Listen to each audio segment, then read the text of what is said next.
Bom dia, queridos.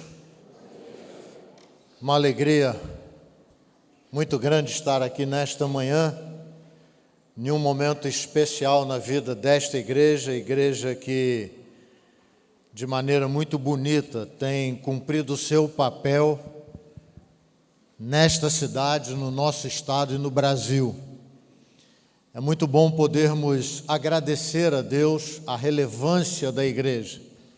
E quando esta igreja comemora o seu 40º ano de existência, isso para nós é motivo de alegria, de gratidão ao Senhor e de reconhecimento do quanto é importante a presença da igreja na cidade e a presença de uma igreja que de forma muito bonita tem aberto o seu espaço para que pessoas possam ser abençoadas, para que pessoas possam ser orientadas.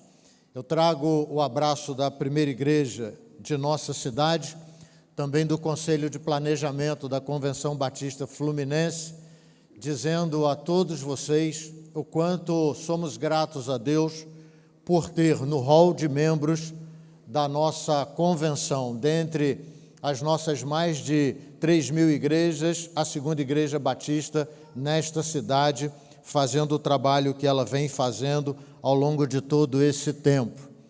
Quero cumprimentar o pastor Teodomiro, aí presente, pastor Manuel, não sei se há outro pastor aqui, mas também eu e Francisco, né? Que pode não parecer, mas estamos aí no pleno exercício do ministério. Já meio velho, cansado, oprimido jamais, né? Mas estamos aí lutando firme e forte e constante. Eu muito melhor do que Francisco, porque Francisco ainda tem que fazer 2 casamentos, né? E pelo visto, um já está aí em processo, e o outro também, pena que ele não sabe. Então vamos orar por ele, para que Deus possa abençoá-lo e conservá-lo com saúde, para que ele possa cumprir isso com toda a determinação. Quando recebi o convite para estar aqui, me chamou a atenção o convite que essa igreja mandou ali para a nossa igreja. O pastor Francisco, com muito carinho, particularmente me enviou esse convite. E lá naquele convite havia um texto muito próprio para esse tempo que nós estamos vivendo. O Salmo de número 126, o verso 3, ele nos diz assim: sim, coisas grandiosas fez o Senhor por nós, e é por isso que estamos alegres. E eu comecei a pensar, e ouvi o sermão do pastor Assis, que pregou aqui ontem, participei um pouco do culto quando tive essa oportunidade, falando sobre que tipo de igreja, que igreja eu e você queremos ser nesse tempo. E a camisa que vocês estão usando aí, muito bonita por sinal, ela faz uma afirmação que é uma afirmação de uma contundência muito grande. Eu sou a igreja, eu sou igreja. A segunda igreja batista na cidade de Casimiro de Abreu, ela não é um templo, conquanto ela o tenha.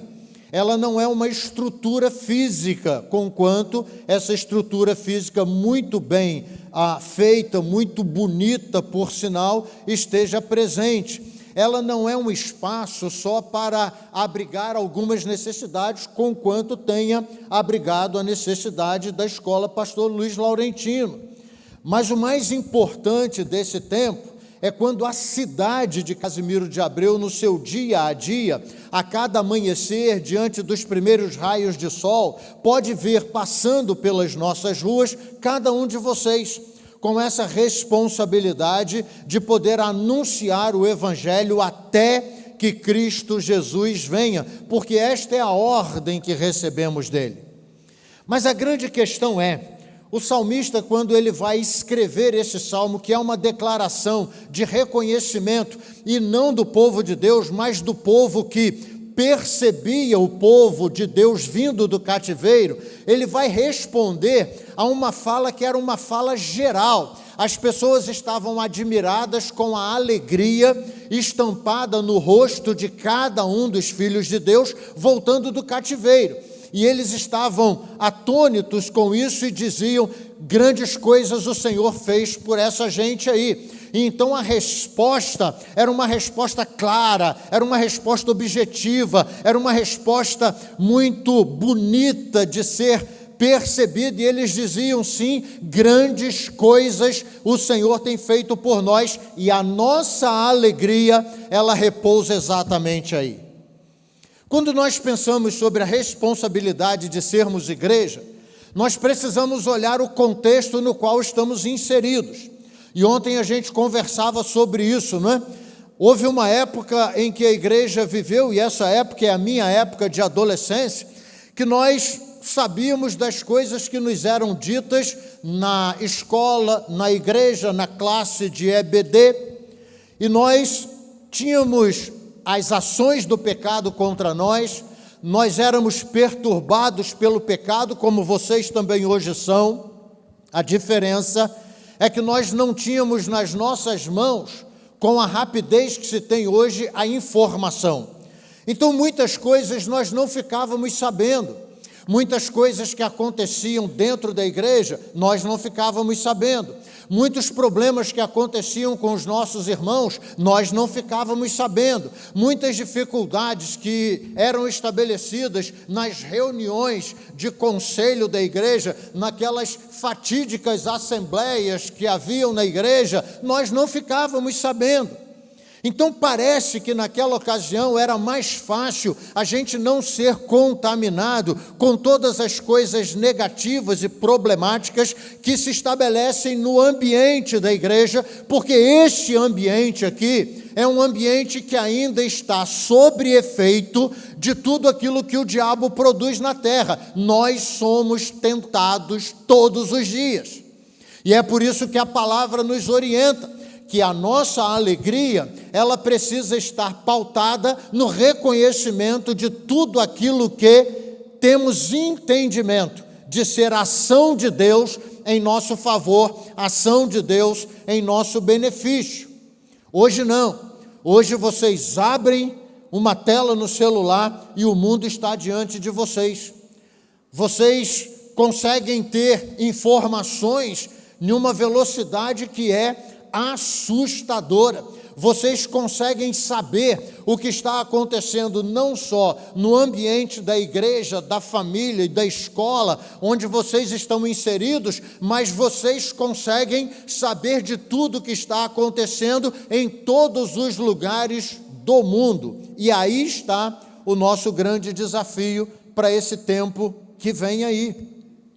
40 anos sendo igreja nesta cidade. 40 anos que cada pessoa que por aqui já passou, aqueles que já foram recolhidos por Deus e os que aqui continuam, carregam consigo a responsabilidade de fazer essa afirmação: eu sou igreja.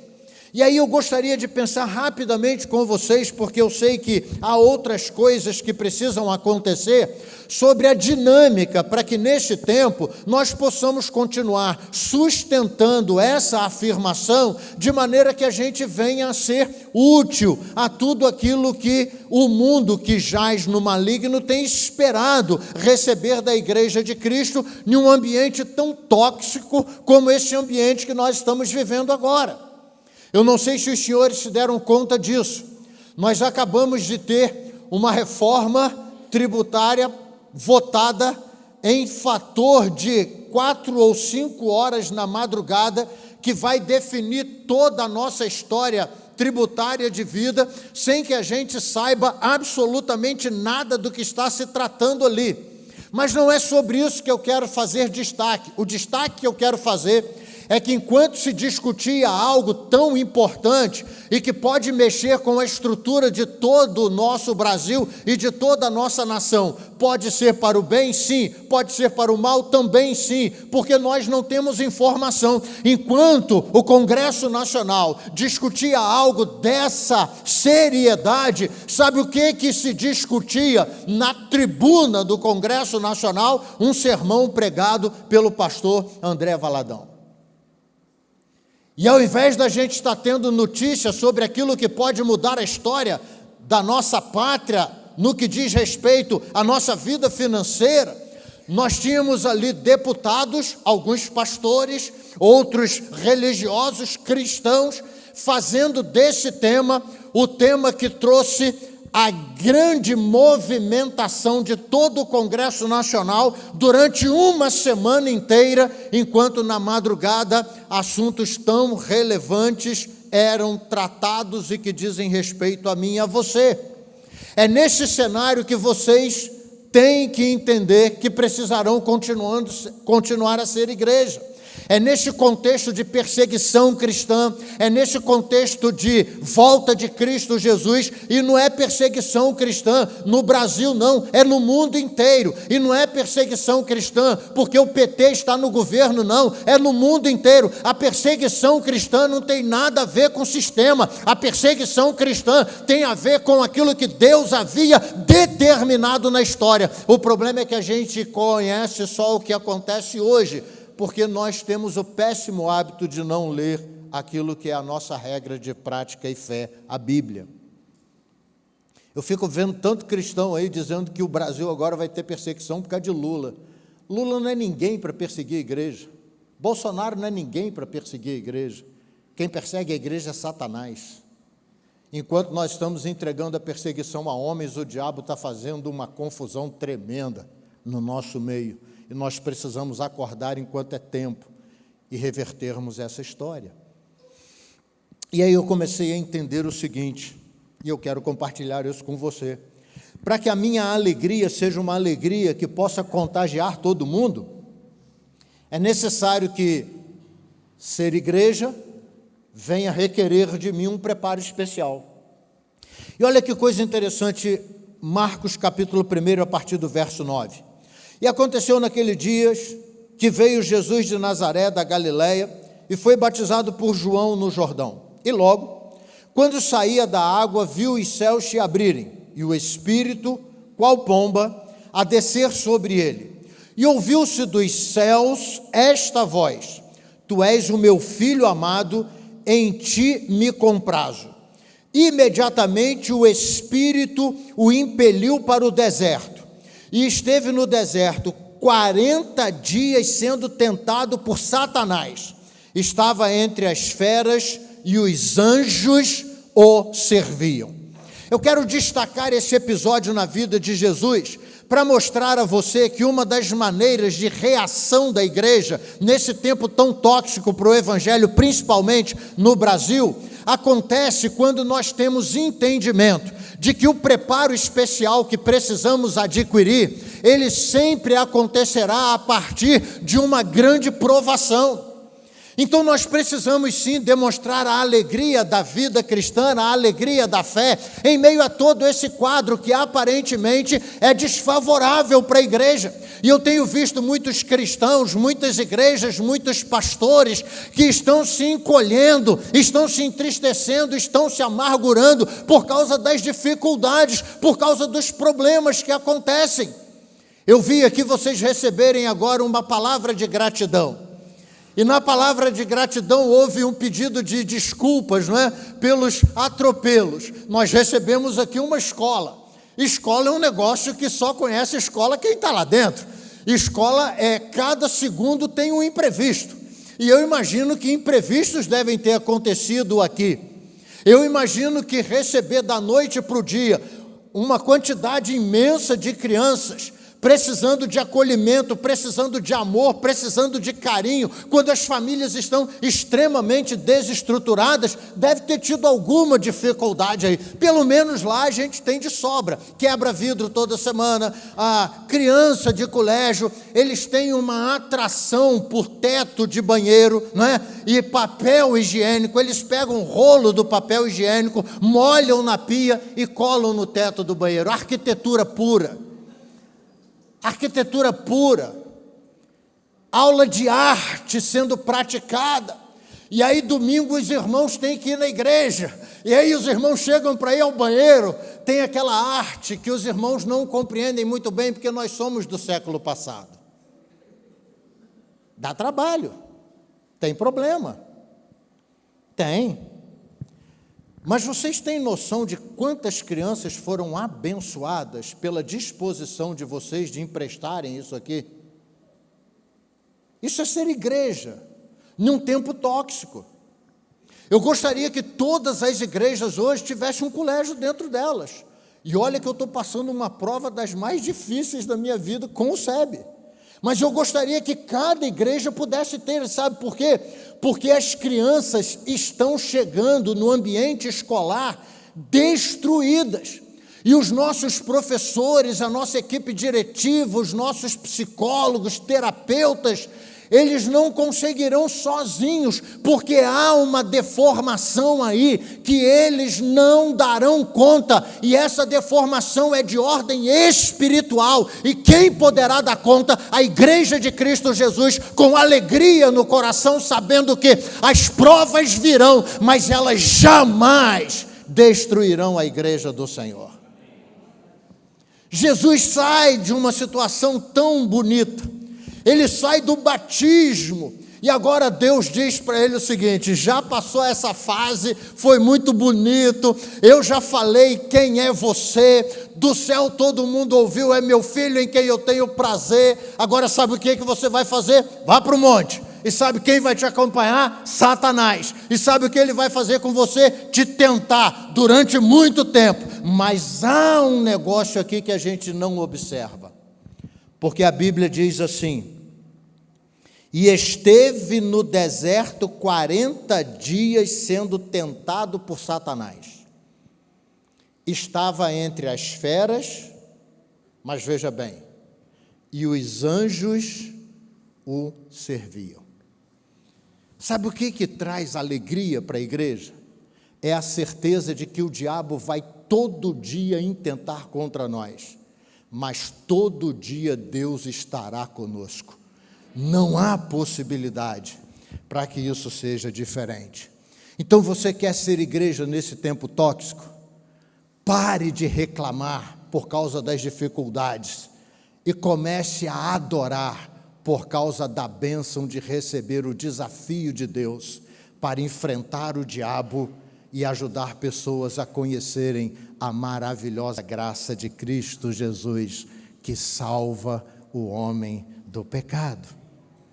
Mas ser igreja nesse tempo tóxico, de maneira que eu possa andar pelas ruas da cidade e as pessoas possam dizer a meu respeito, né? Grandes coisas o Senhor fez por estes. E eu fiquei assim impressionado, e eu quero destacar isso aqui. Na gratidão da escola, há uma outra palavra que eu não sei quantos de vocês observaram isso. E a pessoa que manda a palavra de gratidão, mesmo sem poder estar presente aqui por uma razão muito correta, na hora do aperto, ela diz o seguinte: eu tenho um amigo que vai me socorrer. Vocês ouviram isso? Eu tenho um amigo que vai me socorrer. E é engraçado que quando a gente ouve assim, eu tenho um amigo que vai me socorrer, a nossa cabeça leva a gente para que ambiente? Para o ambiente político, não é? Deve ser o prefeito, deve ser um vereador, deve ser um secretário de governo. Não. O amigo que aquela diretora, na hora do seu apuro, mesmo sabendo que o apuro era por causa de uma estrutura de trabalho do município, ela se lembra de um amigo que é pastor, que não tem nada a ver com a questão administrativa do município, tem a ver com a questão de administração espiritual da vida de pessoas, mas naquele momento, mesmo sem ser da igreja, a cabeça daquela pessoa faz com que ela se lembre de um amigo, e eu gosto muito desta expressão: eu tenho um amigo que vai me socorrer. Quando nós observamos isso, a gente entende que ser igreja é ter um olhar diferenciado para aquilo que está acontecendo no mundo. Não adianta a gente ser igreja olhando o mundo da mesma maneira que todo mundo olha. Nós precisamos ser igreja olhando o mundo da maneira que Jesus olhou, da maneira que Deus tem olhado, para que então a nossa presença aqui seja uma presença que seja notada, não por aquilo que a gente aparenta ter ou ser, mas por aquilo que nós somos na vida das pessoas.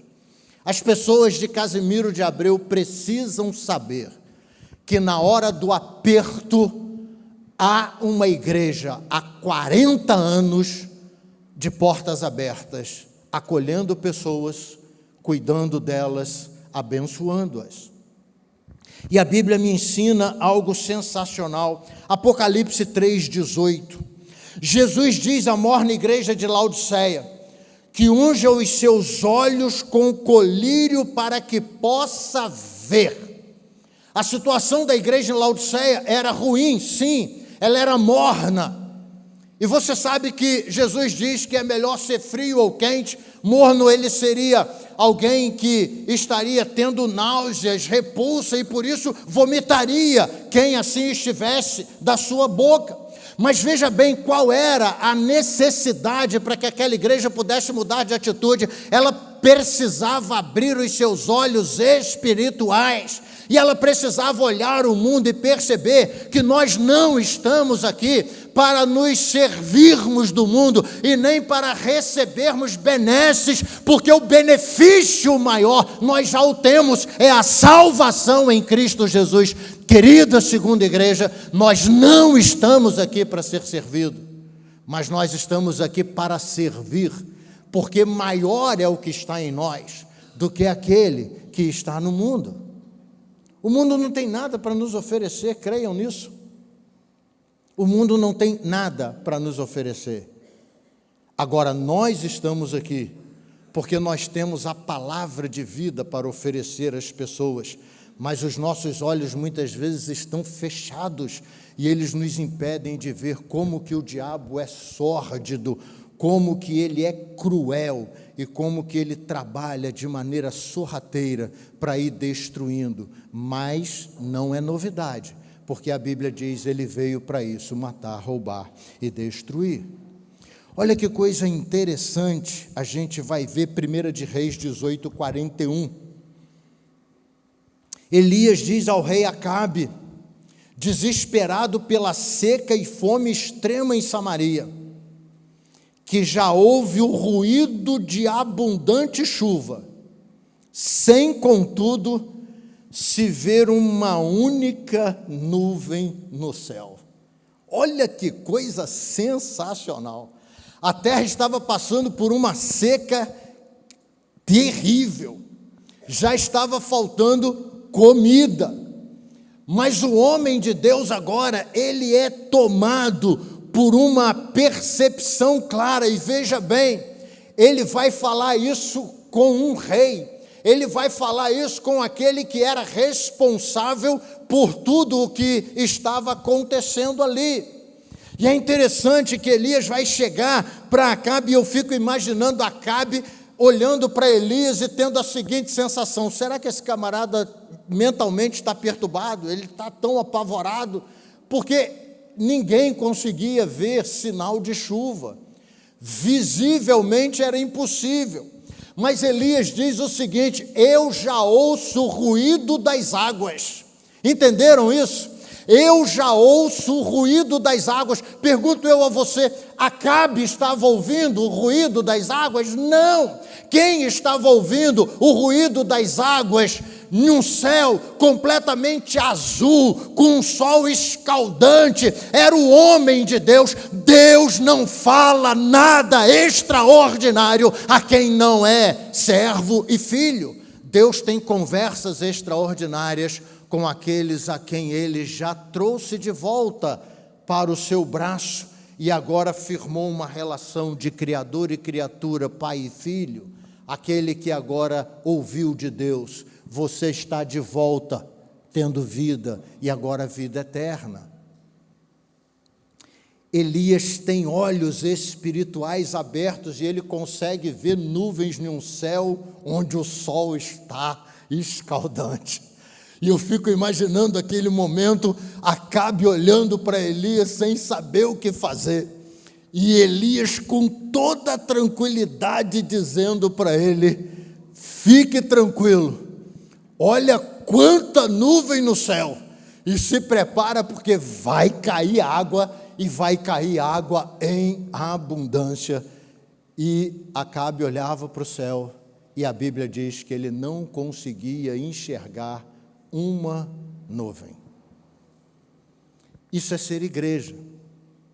A igreja, ela entra onde o diabo está causando destruição para poder trazer esperança.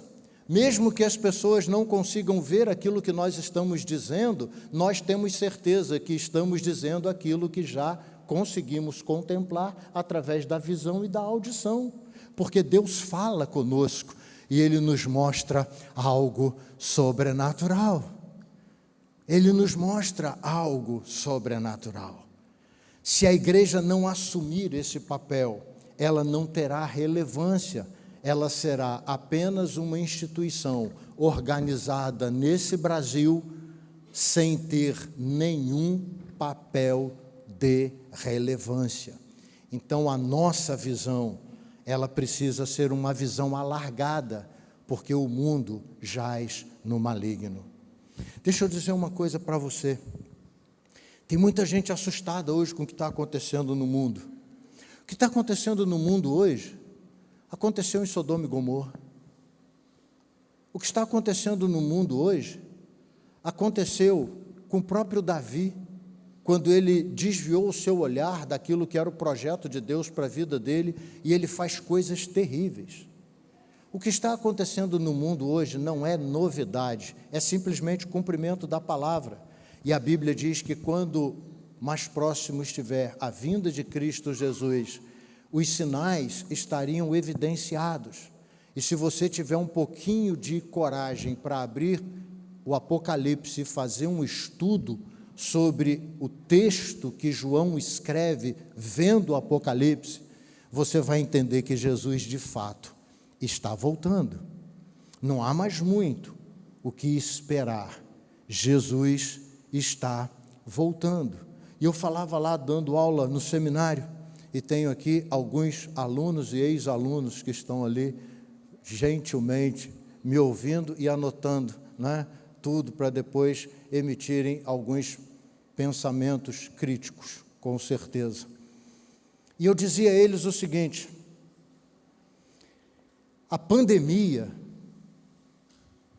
passou por nós, deixou rastros terríveis, consequências através de sequelas sérias que nós estamos vendo, mas o principal feito da pandemia, nós não nos apercebemos dele.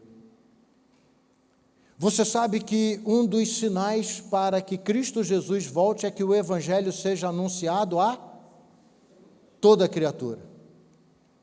Vocês já se deram conta que em 2 anos, vocês falaram para mais gente de Cristo Jesus do que em 38 anos de vida?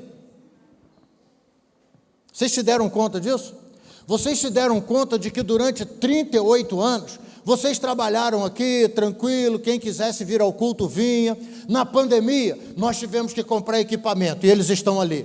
Na pandemia, nós tivemos que preparar pessoas, e elas estão ali. Ontem eu não pude estar aqui, mas assisti o culto todinho. Vi o coral cantando, vi o ministério de louvor, vi pastor Assis pregando.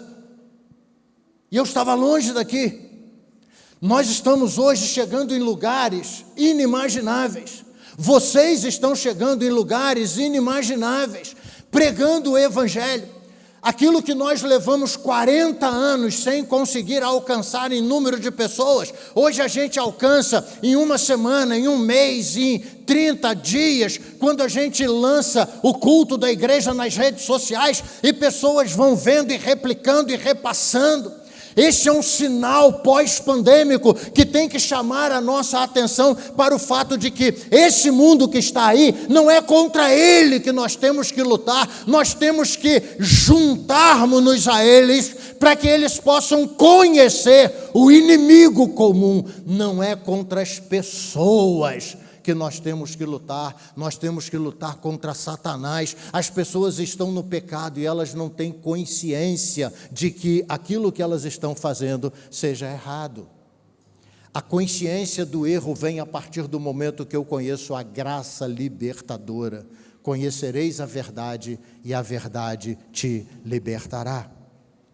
Por último, nós precisamos ter uma atitude de fé para sermos igreja no meio desse tempo tóxico, fazendo com que as pessoas olhem para nós e elas nos vejam com aquele sorriso largo, com aquele sorriso tranquilo. Eu costumo dizer à garotada lá da igreja o seguinte: eu gosto muito de um bom embate. Eu sou uma pessoa calma, serena e tranquila, mas eu gosto muito de uma confusão. Eu gosto muito de um negócio assim. E eu sempre fui um jovem que me defendi porque eu gosto muito de confusão. Porque a minha juventude não é diferente da juventude de vocês, não. A minha juventude é a seguinte: na igreja a gente tem uma compreensão, os jovens da igreja nunca servem para andar com a gente, conquanto a gente chame eles de irmãos.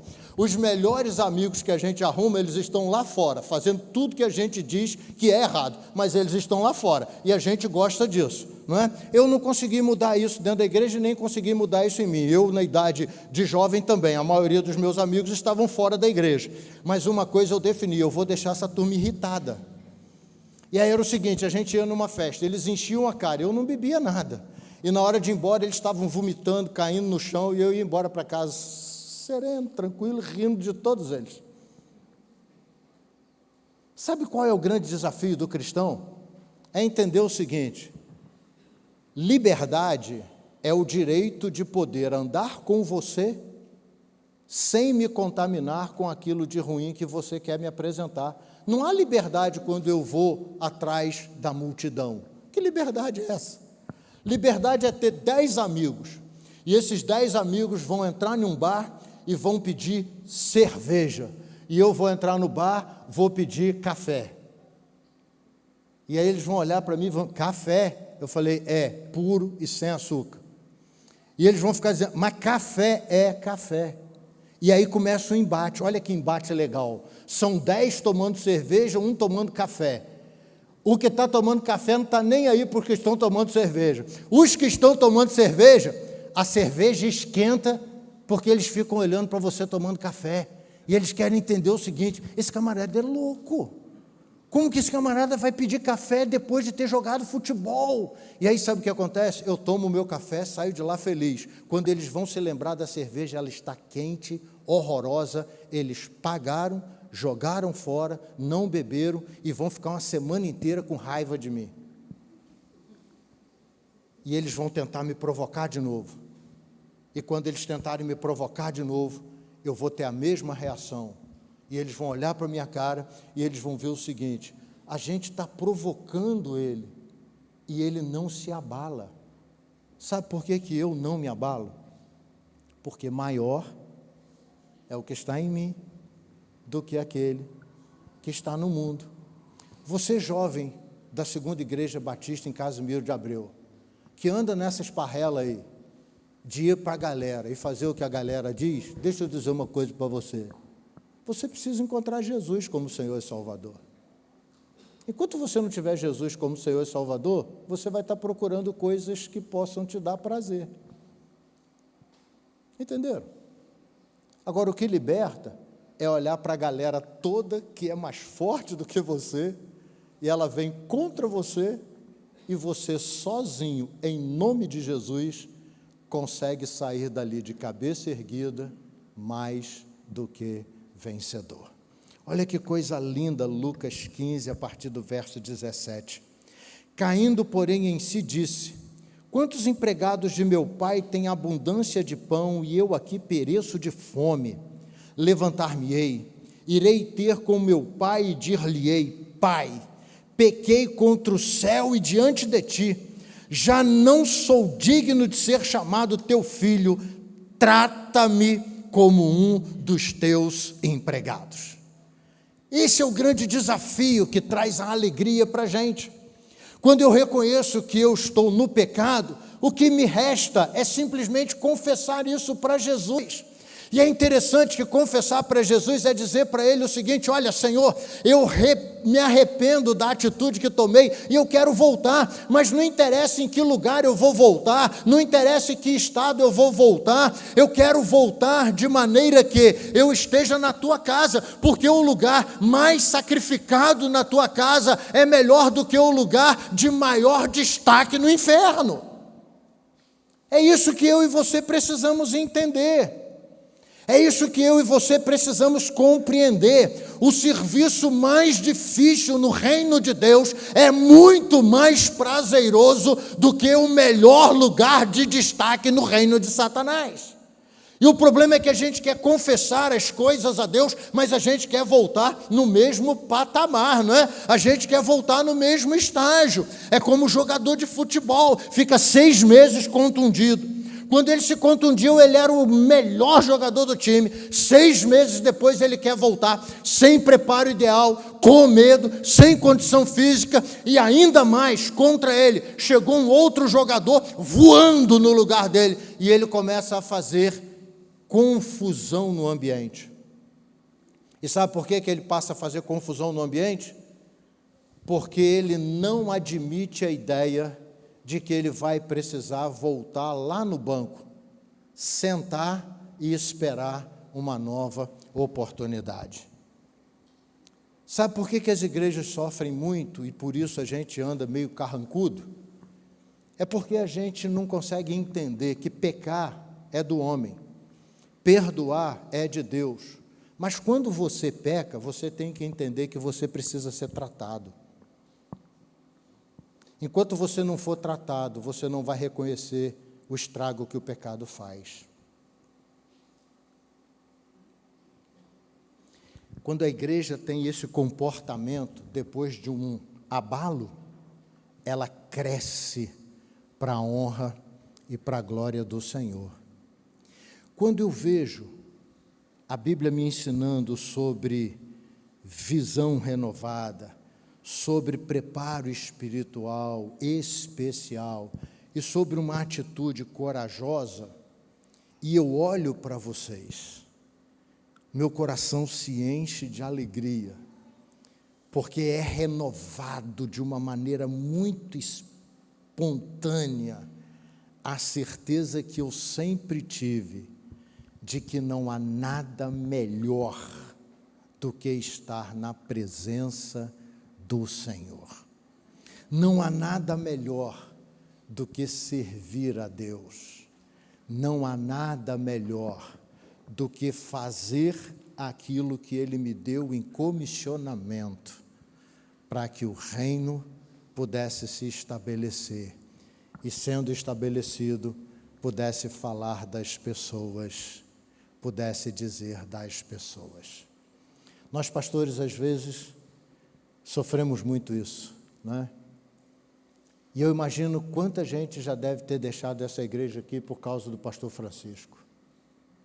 Eu imagino, lá na primeira igreja eu tenho certeza de quantos já deixaram por causa de mim. Mas uma coisa é séria, os que deixaram o barco, mas o pastor, certo ou errado, continuou segurando a corda e fazendo com que a igreja não perdesse o seu rumo. Eu quero deixar uma palavra final para vocês de apelo, e eu tenho feito isso em todos os lugares onde eu tenho passado. Você quer ser uma igreja feliz? Então acredite, não há nada melhor no mundo do que ser pastoreado por Francisco José de Souza Azeredo e ter o seu nome no hall de membros da 2ª Igreja Batista em Casimiro de Abreu. Se você não entender isso, então você precisa entender que é você a peça desconexa, porque há 40 anos, esta igreja continua firmada neste lugar e fazendo com que vidas sejam salvas por Cristo Jesus. Há 40 anos, contra tudo e contra todos, a segunda igreja batista na cidade de Casimiro de Abreu escreve uma história de alegria, de paz e de muito trabalho. E é gratificante ouvir dizer que quando alguém se viu em apuros, o nome de socorro foi o nome de um pastor batista. Foi o nome de um homem conhecido como amigo. E é por essa razão que eu peço a vocês, não desanimem, não desistam, não lancem mão do arado. E ouça este texto de Apocalipse 21, 5. Deus fará tudo novo um dia. E o que estava assentado sobre o trono disse: eis que faço novas todas as coisas. E disse-me: escreve, porque estas palavras são verdadeiras e fiéis. O novo de Deus acontece a cada amanhecer. E os próximos 40 anos da segunda igreja e do pastor Francisco José, com certeza serão ainda muito mais eficientes e eficazes nesta cidade, neste estado e neste Brasil. Que Deus abençoe a vocês, continue usando esta igreja, o seu pastor, e que vocês tenham uma alegria contagiante em dizer a quem vocês servem, por quem vocês são pastoreados e em qual corpo vocês estão firmados. Esta é a razão para que Casimiro diga: grandes coisas o Senhor fez e tem feito pela segunda igreja batista desta cidade. Que Deus os abençoe. Amém.